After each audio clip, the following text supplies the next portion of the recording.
You know, we have some pretty amazing kids here in Southeast Texas who have so much to offer a loving family, and our hope is that we can match every single one of them with the perfect family to fit their needs.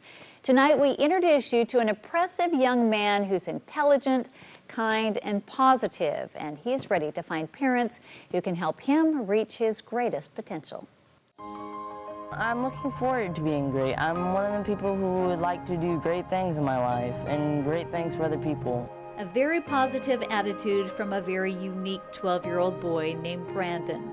Brandon has lived at Boys Haven in Beaumont for the past 3 years without a family to call his own.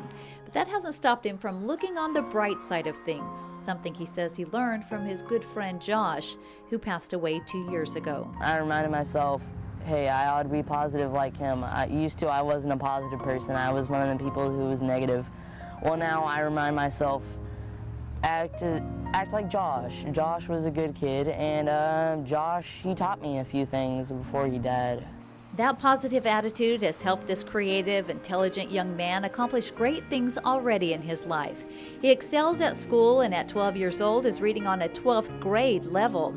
He devours books one after another and even writes his own novels. I look at other people's lives, and I look at scary movies and stuff, and then I try and recreate that, but I try and recreate it in my own version where it's more likely to be more informational than just some scary book that's going to scare the crud out of you. Brandon also has a good heart. I see myself as a person who I'm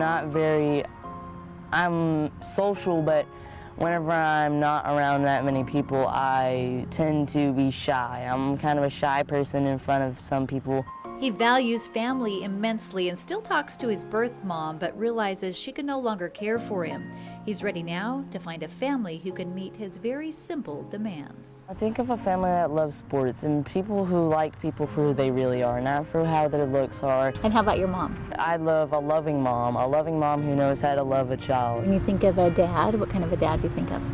Well, someone who would they would interact with me, do the things that I like, and do the things that he likes. I don't want him to be someone who just sits there all day. I want someone who's going to be out there on the field with me, playing around. That kind of dad would come in handy as Brandon has just found a new passion for playing football.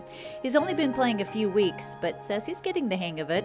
That's when his body cooperates. I'm kind of like a toad. I cannot keep my footing. I just slip and fall every once in a while. But he's not afraid to leave it all on the field or on the concrete, where he even showed us his breakdancing skills. Brandon has some lofty goals for his future, saying he sees himself becoming either an engineer or a lawyer. But for right now, he's simply hoping to find a family where he can share the holidays. I still have a little bit of hope every day of getting a new family and learning something about that family, learning something about myself. It's been a while since I've actually had an actual fun Christmas with the family. And I dare say some lucky family would get back just as much in return from this pretty amazing kid. If your life is going downhill somehow, then look for someone who can pick it up. I'm not only a person, but I'm a person with a good heart. And Brandon is hoping a family with a lot of heart will step up and give him that forever home that he deserves. If you'd like to see if you could be that family, you can contact Child Protective Services at 409-291-1032. And you can also go to adoptchildren.org to see all children awaiting adoption across the state. Tracy Kennick, 12 News.